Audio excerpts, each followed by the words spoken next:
2021년 4월 7일 수지광성교회 구역장, 부구역장 교육을 시작하겠습니다. 다 함께 기도하시겠습니다. 하나님 아버지, 주님의 한량없는 은혜에 감사를 드립니다. 이 시간 구역장, 부구역장 온라인 교육으로 함께 모이게 하시니 감사를 드립니다. 비록 한 공간에서 저희들이 모이지는 못하지만 온라인으로라도 함께 마음을 모으고 우리가 앞으로 운영해 나아갈 구역의 방향을 함께 생각하고 기도할 수 있는 귀한 모임이 될 수 있도록 주님이 역사하여 주시옵소서. 우리의 모임 가운데 성령의 충만함을 더하여 주시고 우리 각 사람, 특별히 귀한 구역장, 부구역장 직분을 감당하는 모든 성도님들께 주님의 충만한 은혜를 부어 주시옵소서. 이 모임을 통하여서 우리 모두가 다 함께 하나님 앞에 큰 영광을 돌리게 하옵소서. 주님께 감사드리며 예수 그리스도 이름으로 기도합니다. 아멘. 지난 한 주간 동안 잘 지내셨습니까? 지난 주일은 저희들이 부활주일로 보냈죠. 부활주일 이후에 저희들이 이제 구역 모임을 이제 개강하고자 합니다. 구역 모임을 실질적으로 하는 것은 쉽지 않은 상황이지만 그래도 우리가 구역장, 부구역장 모임을 통해서 우리가 다시 한번 구역에 대해서 고민을 하고 또 구역을 위해서 기도할 수 있는 그러한 시간이 계속해서 이어지기를 바랍니다. 모임을 우리가 생각하면서 또 구역을 생각하면서 항상 구역자님들께서 부구역자님들께서 기도해 주시고 또 교회를 위해서 함께 기도할 수 있는 귀한 시간이 될 수 있기를 간절히 바라고 소망합니다. 첫 번째 순서로 공지사항에 대해서 말씀을 드리도록 하겠습니다. 공지사항인데요. 첫 번째 공지입니다. 구역 모임 및 부구역장 교육. 구역 모임 및 구역장 교육이죠. 오늘부터 이제 오늘 11시부터 이제 영상이 송출이 되지 않습니까? 오늘부터 구역장, 부구역장 교육을 온라인 방식으로, 그러니까 기존에 했던 것처럼 뭐 구글 미트라든지 그런 방식으로 하는 것보다는 우리가 좀 자유롭게 유튜브 영상을 활용해서 그렇게 진행을 하도록 하겠습니다. 그래서 구역장, 부구역장 영상은 매주 수요일 오전 11시에 업로드가 될 예정입니다. 그래서 유튜브 영상으로 참석을 해주시고 또 참석 후에 댓글로 참석 여부를 남겨주시면 감사하겠습니다. 두 번째 공지는요. 코로나19 대응 지침으로 해서 4월 4일부로 주일 예배는 방역 지침을 준수하는 가운데 성전 공간 20% 인원이 모이게 되겠습니다. 여기서 성전 공간 20% 인원은 저희 교회 좌석이 대략 한 450석 정도 됩니다. 그래서 20% 정도의 인원이라고 했을 때는 약 한 90명 정도라고 보시면 될 것 같습니다.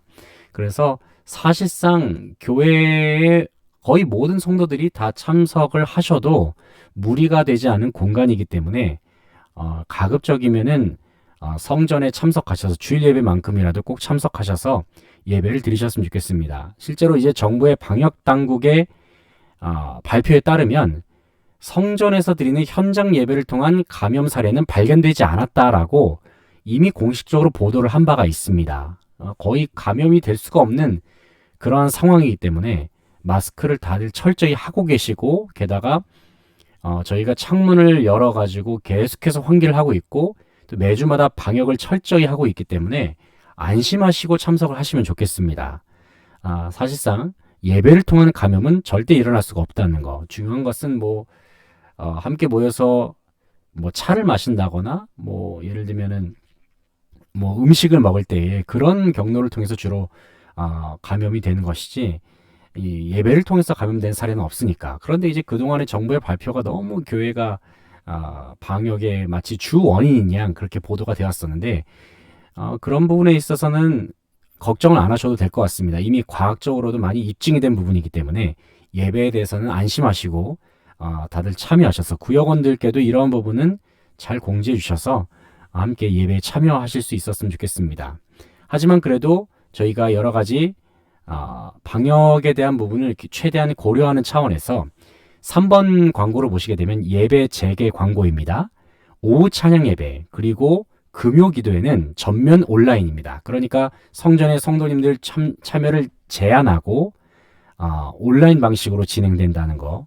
그래서 최대한 여러 가지 고려할 것은 고려하면서 그 대신에 저희가 기도회라든지 영적인 부분을 계속 유지해 나가고자 하는 차원에서 매주일 오후 2시에 진행되는 오후 찬양 예배는 온라인으로, 마찬가지로 금요일 9시에 진행되는 금요 기도회도 마찬가지로 온라인으로 재개를 하게 되겠습니다.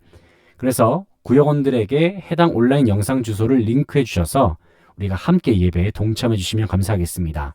온라인이기 때문에 아무래도 예배 드리는 의식이 많이 사라지거나 좀 약화가 될 수가 있는데 그런 부분이 없도록 최대한 우리가 온라인일수록 더 우리가 마음가짐을 갖춰야 되는 부분이 있거든요. 왜냐하면 여러 가지 방해 요소가 많이 있지 않습니까? 성전이 아니다 보니까 그만큼 집중이 떨어지고 그런 부분이 있기 때문에 더욱 영적으로 우리가 무장해서 예배에 참석할 수 있는 그런 분위기가 되었으면 좋겠습니다. 다음으로는요. 네. 4번 광고를 보시게 되면은 온라인 구역 모임은 만약에 혹시라도 지금 현재 다들 구역 모임을 하시기가 쉽지 않은 상황이지만 그래도 온라인으로라도 모이고 싶으신 구역이 있으시면은 지난번에도 제가 구글 미트라든지 한번 우리가 카페 로뎀에서 모였을 때 공지를 설명을 드린 바가 있지만은 온라인 구역 모임을 진행한다면은 구글 미트 어플을 활용하시면 됩니다. 어떻게 활용하시느냐? 아래 순서대로 차근차근 따라하시면은 온라인 모임을 진행하실 수가 있습니다.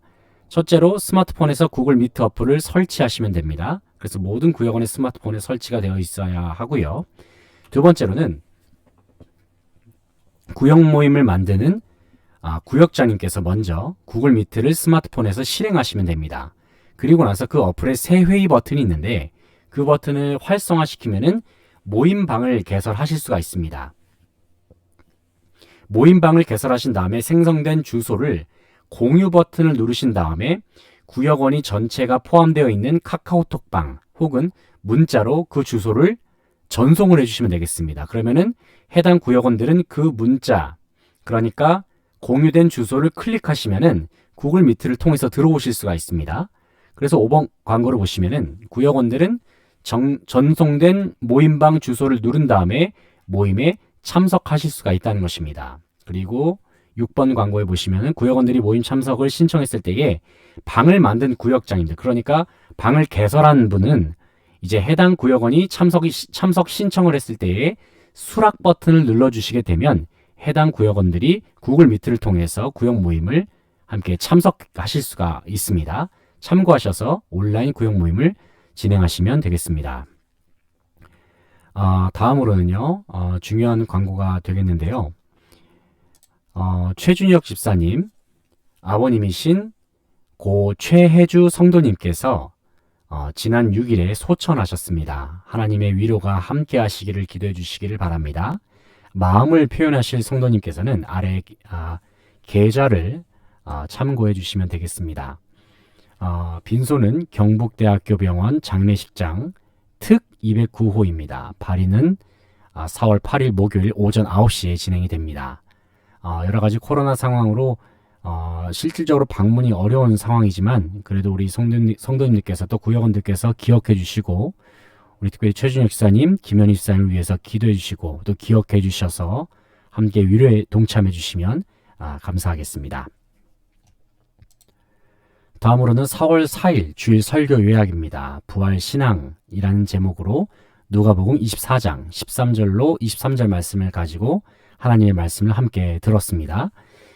이 말씀을 통해서 우리가 항상 나눔 질문 3가지를 나누게 되는데 먼저 하나님의 말씀을 먼저 보시게 되면 누가복음 24장 13절로 23절 말씀입니다. 잠시만요.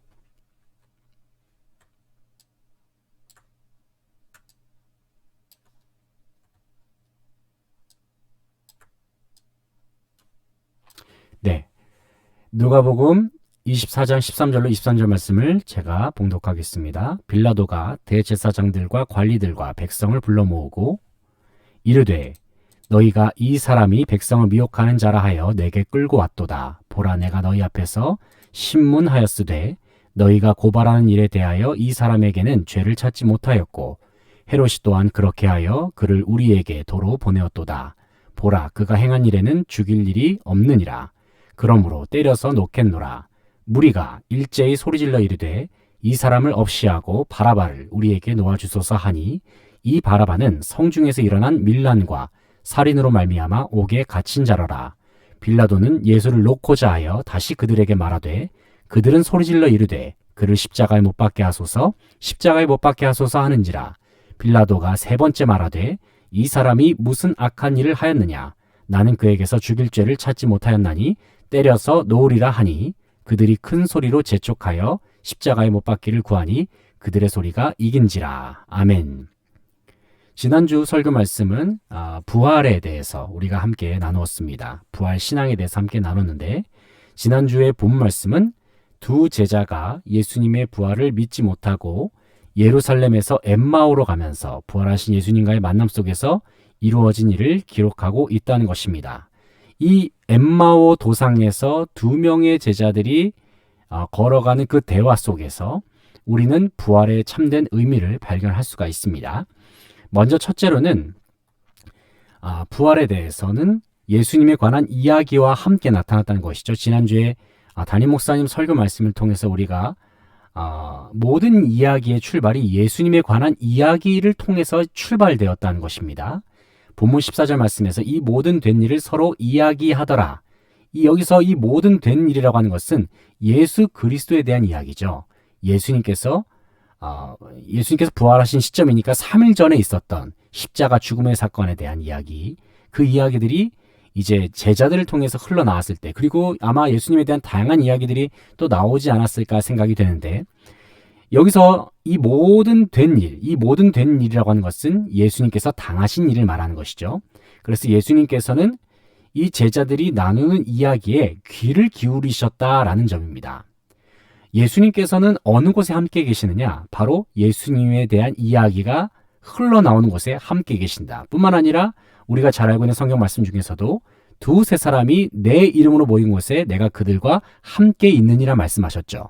우리가 함께 모이는 구역 모임 가운데, 우리가 예수 그리스도 이름으로 모이는 모든 모임 가운데에는 주님이 함께 하신다는 것을 우리 늘 기억해야 할 것입니다. 그래서 주님이 함께 하시는 이야기, 주님에 관한 이야기, 또 주님께서 하신 일에 대한 이야기, 뭐든지 주님에 관한 이야기 속에 주님의 부활이 나타나셨다. 여기서 부활이라고 하는 것은 주님의 생명이기도 하죠. 그리고 주님 그 자체이시기도 합니다. 주님이 생명 그 자체이시니까. 그래서 주님은 예수 그리스도 이름으로 모인 모든 곳에 주님께서는 나타나신다라는 것을 우리는 기억하시면 되겠습니다. 두 번째 우리 메시지로는 삶의 현장 속에 나타난 이야기, 바로 부활 이야기라는 것이죠.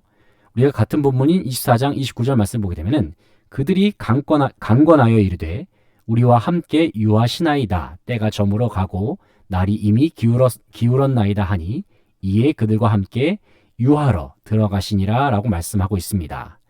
여기서 부활의 주님에 대해서 아직도 아무도 알아보지 못했던 상황이었지만은 그들은 예수님께 우리와 함께 지내기를 요청을 했다는 것이고, 또 삶의 현장인 식사의 자리를 통해서 주님께서 주시는 떡을 먹었다는 것이죠. 그래서 주님과의 함께 계시는 상황 속에서 부활의 주님을 경험케 되었다라는 겁니다. 사실 이 부활이라고 하는 이야기는 상식적으로는 이해가 되지 않는 부분입니다. 그러나 우리가 부활이라고 하는 경험을 우리가 언제 받아들일 수가 있느냐? 바로 우리가 예수 그리스도를 믿는 믿음 가운데 받아들일 수가 있다는 것이죠. 다시 말해서 부활하신 예수님을 우리가 직접 만났을 때에 우리는 그 부활이 실제가 되는 것이고 그 부활이 실제적으로 믿어지는 경험을 우리가 하게 된다는 것입니다. 그래서 삶의 현장 속에 나타난 부활, 그러니까 지금 내가 살아가고 있는 현장 속에, 지금 내가 살아가고 있는 일상 속에, 그리고 나의 생활 속에 주님을 매 순간 경험하고 주님을 만나는 것이 참으로 중요하다는 것입니다. 다시 말해서 우리의 신앙이라고 하는 것은 결코 문자적인 신앙에서 그쳐서는 안 된다는 것을 의미하고 있기도 합니다. 이 말씀을 기억하면서 우리가 계속해서 추후에 있을 나눔 질문도 함께 나눠보도록 하겠습니다. 세 번째로는 이 부활에 주는 의미가 무엇이냐? 아주 중요한 말씀이죠. 먼저는 희망이라는 것입니다. 희망.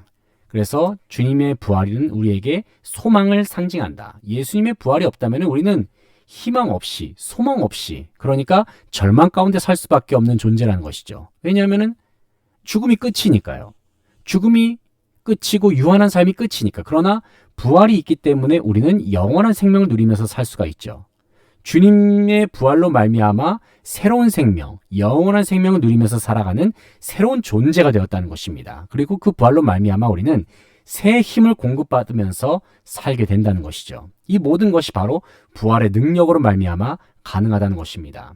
그래서 예수님, 부활하신 주님께서 우리 안에 계시지 않습니까? 우리가 주님을 영접했기 때문에. 우리가 예수 그리스도를 믿는다고 하는 것은 예수님을 영접했다, 예수님을 내 마음속에 모셨다, 내 삶의 중심에 모셨다는 의미와도 같은 것입니다. 그렇다고 한다면 우리가 이제는 주님과 동행하면서 사는 존재가 되었다는 거예요. 주님과 동행하는 삶, 그리고 주님을 모시는 삶. 그러므로 우리는 내 힘으로만 사는 것이 아니라 주님의 힘으로 말미암아 살아가는 것이죠. 부활하신 예수 그리스도의 이름으로 말미암아 살아가는 삶, 바로 그것이 부활을 누리면서 살아가는 우리의 삶의 모습이라고 할 수 있겠습니다. 참 중요한 말씀이 되겠습니다.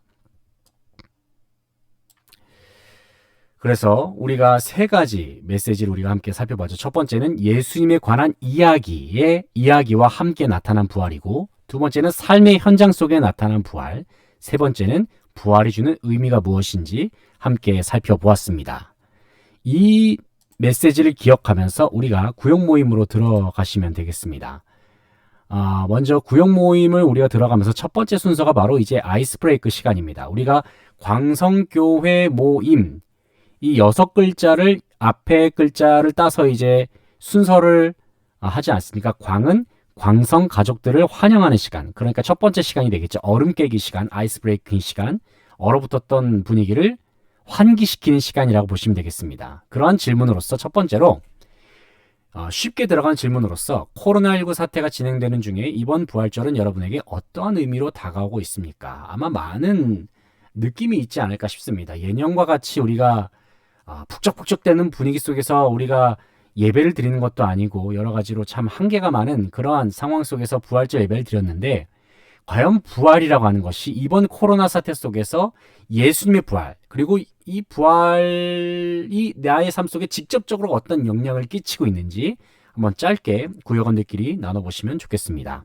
그러면서 이제 찬양으로 들어가는 것이, 찬양이 왜 중요하냐면은 우리가 더욱더 영적으로 깊이 들어가게 하는데 아주 우리의 마음을 준비시켜주는 그러한 시간이기도 합니다. 찬양을 하고 구역 모임을 하는 거랑 찬양을 하지 않고 구역 모임을 하는 거랑은 큰 차이가 있습니다. 뭐 예를 들면 이런 거죠. 우리가 운동을 시작하기 전에 준비 운동을 하는 거랑 준비 운동을 하지 않고 운동을 하는 거랑은 큰 차이가 있지 않겠습니까? 준비 운동을 하지 않고 운동을 하게 되면은 근육이 다치죠. 그런데 준비 운동을 하고 운동을 하면은 그만큼 효과가 더 좋죠. 물론 뭐 찬양을 하지 않는다고 해서 우리가 뭐 영적으로 다치거나 그런 건 아니겠지만, 찬양을 하면 할수록 우리가 더욱더 충만한 분위기 속에서 나눔을 할 수가 있다는 것을 기억하시면 되겠습니다. 그래서 이번 주 찬양곡을 선곡하기로는 복음성가로는 나무가도 주님을, 오직 주의 사랑의 매어를 선곡을 했습니다. 그리고 두 번째로 찬송가는 지난 주일에 불렀던 찬송가 두 곡입니다. 주님께 영광 기뻐 찬송하세요가 되겠습니다. 자, 이제는 교제를 통한 삶의 나눔이 되겠습니다. 지난 한 주간 말씀을 적용하면서 받은 은혜와 축복을 나눠보겠습니다. 지난주 설교 내용, 아까 설교 요약에서도 함께 나눴듯이 부활신앙에 대해서 저희들이 살펴보았는데, 세 가지 대지를 놓고 우리가 함께 살펴보기를 원합니다. 첫 번째 나눔 질문으로는 여러분이 알고 있고 경험한 예수님에 관하여 함께 이야기해 봅시다입니다. 우리가 알고 있고 경험한 예수님은 어떤 분이신가? 이것은 바로 예수님에 관한 이야기에 대한 부분이죠. 예수님에 관한 이야기를 주제로 했을 때에 우리가 이 질문과 이 주제와 연관지어서 만든 질문이 되겠는데요.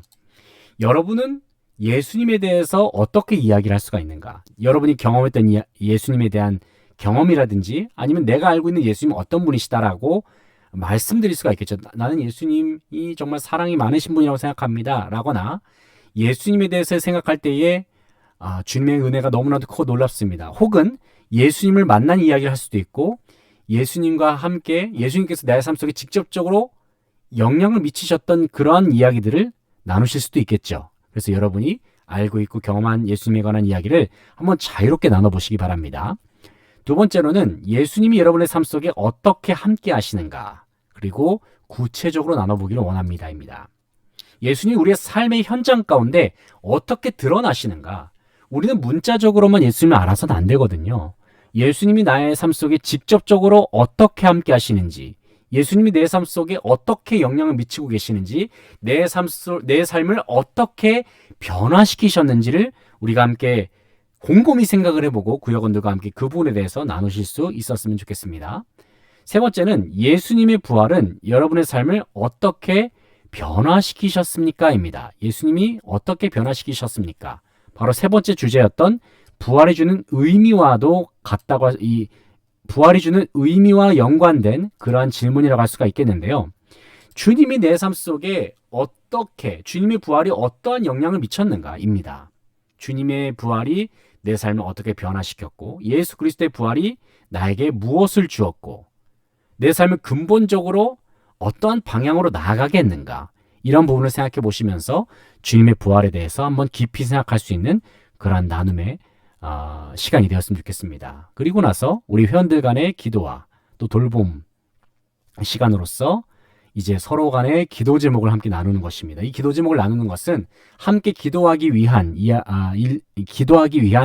그러한 목적도 있지만은 지난 한 주간 동안 어떻게 지냈는지 삶을 나누는 그러한 목적도 동시에 있습니다. 그래서 한 주간의 삶 속에서 감사한 일들, 기도할 일들에 대해서 함께 나누고, 또 교회와 또 교육자님들을 위해서도 함께 기도하실 수 있었으면 좋겠습니다. 그러면서 구역 모임을 이제 함께 서로 기도하시면서 모든 모임을 마무리하시면 되겠습니다. 예, 지금까지 수지환성교회 구역장, 부구역장 모임을 온라인으로 진행을 해보았는데요. 지금 현재로서는 코로나19 때문에 쉽게, 그래서 지금 현재 구역장, 부구역장 교육 같은 경우도 지금 유튜브 방식으로 진행하고 있지만 모든 모임이 참 쉽지 않은 가운데 있습니다. 그럼에도 불구하고 각자 주어진 여건 속에서 우리가 함께 모이고 또 혹은 같이 기도할 수 있는 그러한 각자의 구역이 될 수 있길 소망합니다. 그래서 우리가 다시 만나는 그날에는 우리가 또 새롭게 또 새로운 분위기 속에서 다시 모든 모임들이 다 잘 회복이 되어서 주님 앞에 큰 영광을 돌려드릴 수 있는 우리 모든 구역이 되었으면 좋겠습니다. 이번 한 주도 예수님의 이름으로 승리하시는 모든 구역이 되기를 간절히 바라고 소망합니다. 지금까지 안드레 목사였습니다. 한 주간 동안 승리하시기 바랍니다. 감사합니다.